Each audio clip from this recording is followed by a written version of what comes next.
Hello everyone, merry Christmas to all of you. আজকে ছিল Christmas আর সেই উপলক্ষে আমরা বেরিয়ে গেছিলাম ঘুরতে আর যাচ্ছিলাম চার্চের উদ্দেশ্যে। আর সবাই মিলে দেখতে পাচ্ছ সেন্ট মেরি স্কুলে পৌঁছে গেছি আর এখানেই হচ্ছে আমাদের মালদা শহরের চার্চ। সত্যি খুব সুন্দর করে পুরোটাই লাইটিং দিয়ে চার্চকে সাজিয়েছিল। আর আমি এদিকে দেখে নিয়েছিলাম স্যান্টার সাথে তো একটু হ্যান্ডশেক করতেই হবে, তাহলে না হলে কি হয় বলো। হ্যান্ডশেক করা কমপ্লিট করে আমরা বেরিয়ে গেছিলাম প্রে করার উদ্দেশ্যে, মোমবাতি জ্বালানোর উদ্দেশ্যে।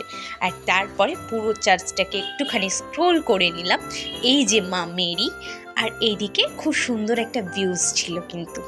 তারপর একটুখানি খাওয়া দাওয়া করে নিয়েছিলাম আর খাওয়া দাওয়া করার পর বেরিয়ে গেছিলাম বাড়ির উদ্দেশ্যে।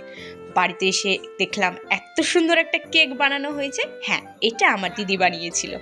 কেকটা সত্যি খেতে খুব টেস্ট ছিল। ভিডিওটা কেমন লাগলো অবশ্যই জানিও কমেন্টে।